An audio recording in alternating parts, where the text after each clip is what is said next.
നമസ്കാരം. ഇന്ന് നമ്മൾ പഠിക്കാൻ പോകുന്നത് എക്സലിലെ വളരെ ബേസിക് ആയിട്ടുള്ള കുറച്ച് ടെർമിനോളജീസും വളരെ ബേസിക് ആയിട്ടുള്ള ചില ഫീച്ചേഴ്സും ഒക്കെയാണ്. അപ്പോൾ എക്സൽ സോഫ്റ്റ്വെയർ പരിചയപ്പെടുത്തുന്നതിൻ്റെ ഭാഗമായിട്ടുള്ള ഒരു സെഷനാണ് ഇന്ന് നമ്മൾ അറ്റൻഡ് ചെയ്യാൻ പോകുന്നത്. ഇതിൽ ഏറ്റവും പ്രധാനമായിട്ട് നമ്മൾ മനസ്സിലാക്കേണ്ട കുറച്ച് ടെർമിനോളജീസ് ഉണ്ട്. എക്സൽ സ്ക്രീന് നമ്മൾ ഓപ്പൺ ചെയ്ത് കഴിഞ്ഞാൽ നമുക്ക് കാണാൻ സാധിക്കുന്നത് കുറേ റോസും കുറേ കോളംസും ആണ്. ഫോർ എക്സാമ്പിൾ ഇതിൽ നമ്മുടെ ഈ കാണുന്നതൊക്കെ റോസ് ആണ്. These are all rose. ഇതെല്ലാം റോസ് ആണ്. അതേപോലെ ഇതെല്ലാം കോളംസ് ആണ്. ഇതെല്ലാം കോളംസ് ആണ്. ഇതിൽ നമുക്ക് നോക്കിക്കഴിഞ്ഞാൽ എല്ലാ റോസിനും ഒരു നമ്പർ ഉള്ളതായിട്ട് നമുക്ക് കാണാം. For each raw there is A number. ഒരു ഐഡൻറ്റിഫിക്കേഷൻ നമ്പറാണ്. ആ ഒരു റോവിനെ ഐഡൻറ്റിഫൈ ചെയ്യുന്ന ഒരു ID എന്നൊക്കെ വേണമെങ്കിൽ നമുക്ക് പറയാം. അങ്ങനെ നോക്കിക്കഴിഞ്ഞാൽ ഇതിൽ 1 2 3 4 എന്നുള്ള ലെവലിലാണ് റോസിൻ്റെ നമ്പറിങ് ചെയ്തിട്ടുള്ളത്. ഏറ്റവും ലാസ്റ്റ് റോ ഒരു എക്സലിൽ ഒരു ഏറ്റവും ലാസ്റ്റ് റോ എന്ന് പറയുന്ന ഒരു സംഭവം 10,48,576 ആണ്. എന്ന് വെച്ച് കഴിഞ്ഞാൽ 10,48,576 റോസ് ഈ ഒരു എക്സൽ വർക്ക്ഷീറ്റിൽ ഉണ്ട് എന്നുള്ളതാണ്. അതേപോലെ തന്നെ കോളംസിനും ഒരു ID ഉണ്ട്. എല്ലാ കോളംസിനും ഒരു ID ഉണ്ട്. ABCDEFG അങ്ങനെ പോയിട്ട് അത് Z കഴിഞ്ഞ് കഴിഞ്ഞാൽ പിന്നെ AA AB നമ്മുടെ വണ്ടികളുടെയൊക്കെ രജിസ്ട്രേഷൻ നമ്പർ പോകുന്ന ആ ഒരു പാറ്റേണിലാണ് ഇത് പോവുക. അപ്പോൾ AA AB AC AD അങ്ങനെ പോവും. അത് കഴിഞ്ഞ് AZ കഴിഞ്ഞ് കഴിയുമ്പോൾ നമുക്ക് BA BB BC അങ്ങനെ പോവും. അങ്ങനെ അത് പോയി ZZ എത്തുന്നു. ZZ കഴിഞ്ഞ് കഴിഞ്ഞാൽ പിന്നെ വീണ്ടും AAA AAB അങ്ങനെ പോവും. അങ്ങനെ ഏറ്റവും ലാസ്റ്റ് കോളം എന്ന് പറയുന്നത് XFD എന്ന് പറയുന്ന കോളമാണ്. ഏറ്റവും അവസാനത്തെ കോളം എന്ന് പറയുന്നത് XFD എന്ന് പറയുന്ന കോളമാണ്. അപ്പോൾ ഇത്രയധികം റോസും ഇത്രയും കോളംസും ആണ് ഒരു എക്സൽ വർക്ക്ഷീറ്റിൽ നിങ്ങൾക്ക് അവൈലബിൾ ആയിട്ട് ഉള്ളത്. അതിൻ്റെ അർത്ഥം അത്രയധികം ഡേറ്റ നിങ്ങൾക്ക് സ്റ്റോർ ചെയ്യാൻ എക്സലിൽ കേപ്പബിലിറ്റി ഉണ്ട് എന്നുള്ളതാണ്. ഇതിപ്പോൾ ഞാൻ ഒരു ഷീറ്റിൻ്റെ കാര്യം മാത്രമാണ് പറഞ്ഞത്. മൾട്ടിപ്പിൾ ഷീറ്റുകൾ നമുക്ക് ഇതിലുണ്ടാക്കാനും ഈ ഷീറ്റുകൾ തമ്മിൽ കണക്റ്റ് ചെയ്യാനും അതുവഴി പല കാൽക്കുലേഷൻസ് എളുപ്പമാക്കാനും ഒക്കെ എക്സൽ നിങ്ങളെ സഹായിക്കും. അപ്പോൾ അത്രയും കപ്പാസിറ്റി ഉള്ള ഒരു ടൂളാണ് എക്സൽ എന്നുള്ളതാണ് ഇതിൽ നിന്ന് നമുക്ക് മനസ്സിലാക്കാനുള്ളത്. ഇനി അടുത്തൊരു ടെർമിനോളജി നമ്മൾ ഇനി നിരന്തരം ഇത് എക്സൽ പഠിക്കുമ്പോഴൊക്കെ എക്സൽ യൂസ് ചെയ്യുമ്പോഴും നിരന്തരം നമ്മൾ കേൾക്കാൻ പോകുന്ന മറ്റൊരു ടെർമിനോളജിയാണ് സെൽ. CELL cell. ഈ സെല്ലിൻ്റെ ഒരു പ്രത്യേകത, സെല്ലെന്ന് വെച്ച് കഴിഞ്ഞാൽ എന്താണെന്ന് വെച്ച് കഴിഞ്ഞാൽ ഒരു റോയിൻ്റെയും ഒരു കോളത്തിൻ്റെയും ഇൻ്റർസെക്ഷൻ പോയിന്റ് ആണ് ഒരു സെൽ എന്ന് പറയുന്നത്. The intersection point between a row and a column is the cell.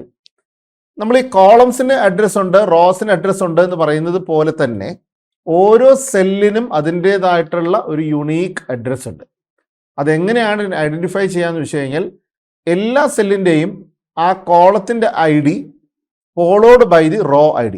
അപ്പോൾ ഈ നിൽക്കുന്ന ഇപ്പം ഞാൻ സെലക്ട് ചെയ്തിട്ടുള്ള സെൽ എന്ന് പറയുന്നത് എന്ന് വെച്ചാൽ ഇപ്പോൾ ആക്റ്റീവായി നിൽക്കുന്ന സെൽ, ഞാൻ സെലക്ട് ചെയ്തിട്ടുള്ള സെല്ല് ഏതാണോ അതാണ് ആക്റ്റീവായി നിൽക്കുന്ന സെൽ.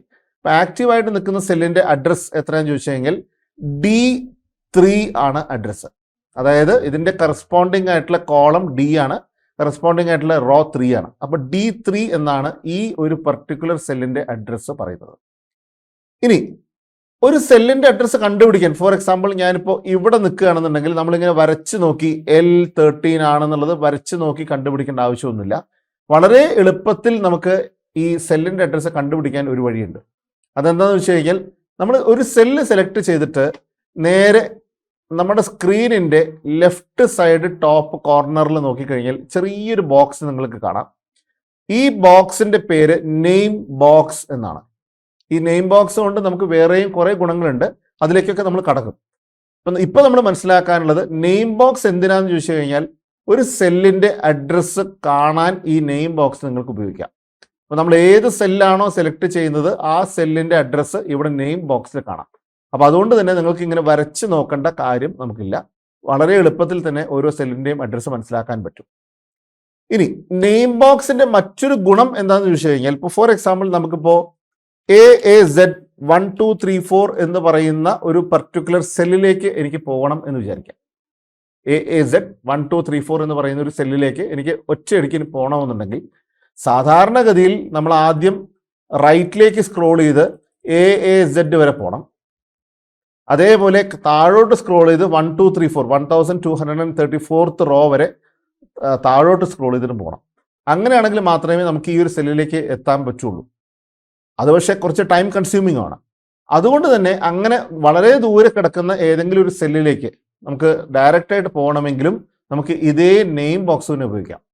അത് നമുക്ക് നോക്കാം എങ്ങനെയാണ് ഒരു സെല്ലിലേക്ക് പോകുന്നത് എന്നുള്ളത്. ഈ നെയിം ബോക്സിൽ പോയി ക്ലിക്ക് ചെയ്തിട്ട് ഇഫ് യു ടൈപ്പ് AAZ 1234 എന്ന് നമ്മൾ ടൈപ്പ് ചെയ്ത് എൻ്റർ കീ പ്രസ് ചെയ്യുന്നതോട് കൂടിയിട്ട് നമ്മളെ ആ ഒരു സെല്ലിലേക്ക് നമ്മളെ കൊണ്ടുപോയിട്ടുണ്ടാവും. Now I am standing in the cell AAZ 1234.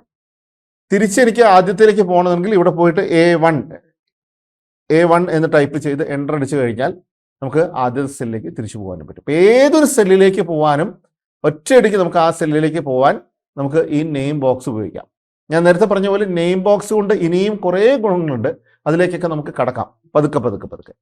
ഇപ്പം നിലവിൽ ഈ 2 കാര്യങ്ങളാണ് നമ്മൾ നെയിം ബോക്സിൽ നമ്മൾ പഠിച്ചിട്ടുള്ളത്.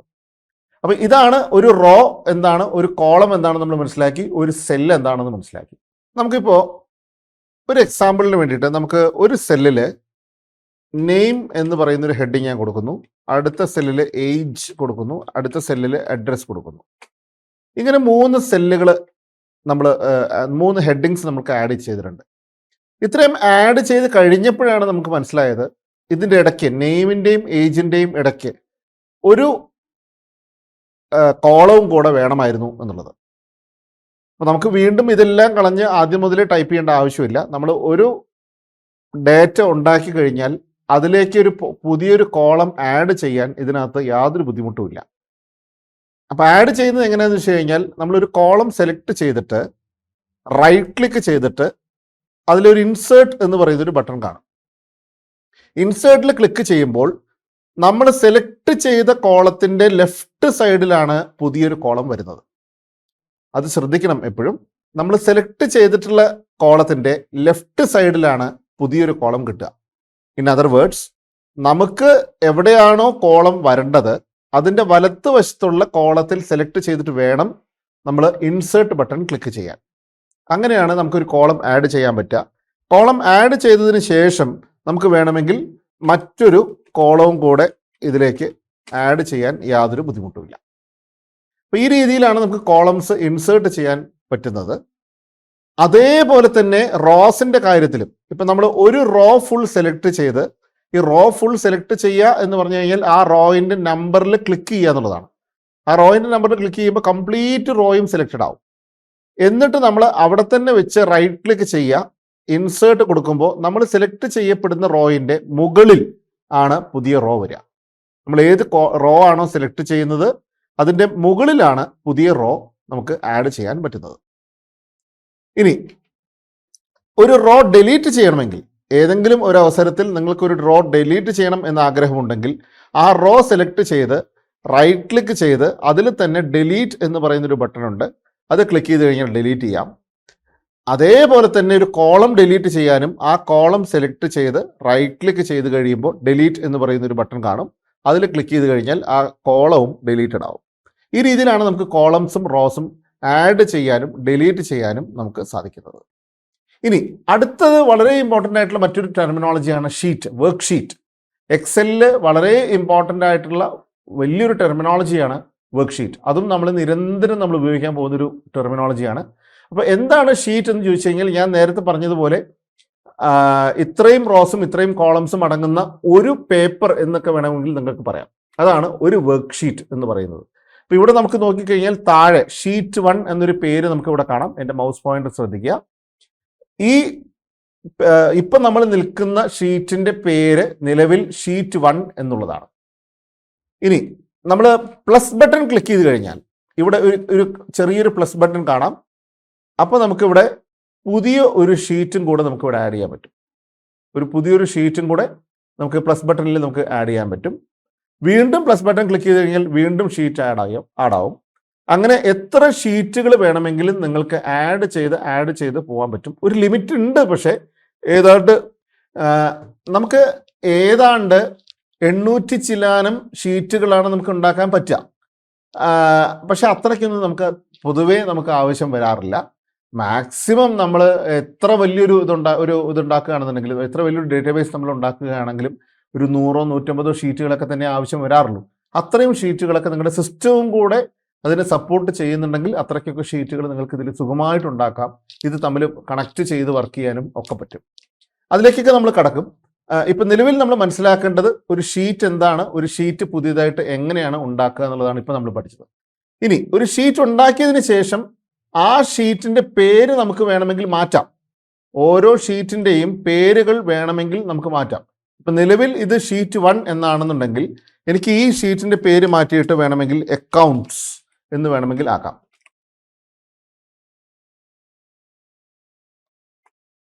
അതേപോലെ അടുത്ത ഒരു ഷീറ്റിന് നമുക്ക് വേണമെങ്കിൽ മാർക്കറ്റിംഗ് എന്ന് പറയുന്ന ഒരു പേര് കൊടുക്കാം. മറ്റൊരു ഷീറ്റിന് നമുക്ക് വേണമെങ്കിൽ HR എന്ന് പറയുന്നൊരു പേര് കൊടുക്കാം. അങ്ങനെ പല പല പേരുകൾ ഓരോ ഷീറ്റിൽ ആ ഷീറ്റിൻ്റെ ആവശ്യമനുസരിച്ചിട്ടുള്ള പേരുകൾ നമുക്ക് കൊടുക്കാൻ പറ്റും. അതിന് ജസ്റ്റ് അവിടെ പോയി ഡബിൾ ക്ലിക്ക് ചെയ്യുക, പുതിയ പേര് കൊടുക്കുക, എൻ്റർ കീ പ്രസ് ചെയ്യുക. ഈ 3 കാര്യങ്ങളെ അതിന് ചെയ്യേണ്ട ആവശ്യമുള്ളൂ. ഇനി പലപ്പോഴും നമുക്ക് ആവശ്യം വരാൻ സാധ്യതയുള്ള മറ്റൊരു വിഷയമാണ് ഈ ഷീറ്റിൻ്റെ ഓർഡർ. ഇപ്പോൾ നിലവിൽ അക്കൗണ്ട്സ്, മാർക്കറ്റിംഗ്, HR ഇങ്ങനെ 3 ഷീറ്റുകൾ ഈ രീതിയിലാണ് ഓർഡർ ചെയ്തിട്ടുള്ളത്. നമുക്കിപ്പോൾ ഈ HR എന്ന് പറയുന്ന ഷീറ്റ് അക്കൗണ്ട്സിൻ്റെയും മാർക്കറ്റിങ്ങിൻ്റെയും ഇടയ്ക്ക് വേണം. എന്ന് വെച്ചാൽ അക്കൗണ്ട്സ്, HR, മാർക്കറ്റിംഗ് അങ്ങനെ ആക്കണമെന്നുണ്ടെങ്കിൽ നമ്മൾ ഈ ഒരു ഷീറ്റിൽ ജസ്റ്റ് ഒന്ന് ക്ലിക്ക് ചെയ്തിട്ട് ഒന്ന് ലെഫ്റ്റിലേക്ക് ഡ്രാഗ് ചെയ്തിട്ട് മൗസ് റിലീസ് ചെയ്ത് കഴിഞ്ഞാൽ ആ ഷീറ്റ് അങ്ങോട്ട് പോയതായിട്ട് കാണാം. അപ്പോൾ ഈ രീതിയിൽ വളരെ എളുപ്പത്തിൽ നമുക്ക് ഷീറ്റുകളുടെ ഓർഡറുകൾ അങ്ങോട്ടും ഇങ്ങോട്ടും ഇൻ്റർചേഞ്ച് ചെയ്യാനുള്ള ഓപ്ഷൻ ഉണ്ട്. ഇനി മറ്റൊരു കാര്യം, ഈ ഷീറ്റ് എപ്പോഴെങ്കിലും നിങ്ങൾക്ക് വേണ്ട എന്ന് തോന്നിക്കഴിഞ്ഞാൽ ആ ഷീറ്റിൽ നമ്മൾ റൈറ്റ് ക്ലിക്ക് ചെയ്യുക, ഡിലീറ്റ് ബട്ടൺ പ്രസ് ചെയ്യുക. അത് ഡിലീറ്റ് ബട്ടൺ പ്രസ് ചെയ്ത് കഴിയുമ്പോൾ ഓട്ടോമാറ്റിക്കലി ആ ഷീറ്റ് അതിൽ നിന്ന് പോയതായിട്ട് കാണാം.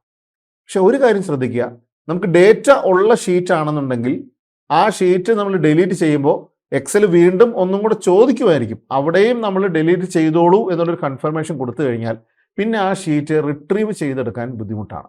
അപ്പോൾ അതുകൊണ്ട് തന്നെ ഷീറ്റുകൾ ഡിലീറ്റ് ചെയ്യുമ്പോൾ അത് ആവശ്യമില്ലാത്ത ഷീറ്റാണെന്ന് ഉറപ്പ് വരുത്തിയിട്ട് മാത്രം ഡിലീറ്റ് ചെയ്യുക. അപ്പോൾ ഈ രീതിയിലാണ് നമുക്ക് ഷീറ്റുകൾ ഉണ്ടാക്കാനും ഷീറ്റുകൾ ഡിലീറ്റ് ചെയ്യാനും ഷീറ്റ് മൂവ് ചെയ്യാനും ഒക്കെ നമുക്ക് സഹായകമാവുന്നത്. അപ്പോൾ ഇത്രയും കാര്യങ്ങളാണ് നമുക്ക് ആദ്യത്തെ ഒരു സെക്ഷനിൽ നമ്മൾ വളരെ ബേസിക് ആയിട്ടുള്ള കുറച്ച് കാര്യങ്ങളായിട്ട് നമുക്ക് മനസ്സിലാക്കാനുള്ളത്. അടുത്ത സെക്ഷനിൽ നമുക്ക് ഇനിയും കുറേ കൂടെ കാര്യങ്ങൾ നമുക്ക് കാണാം.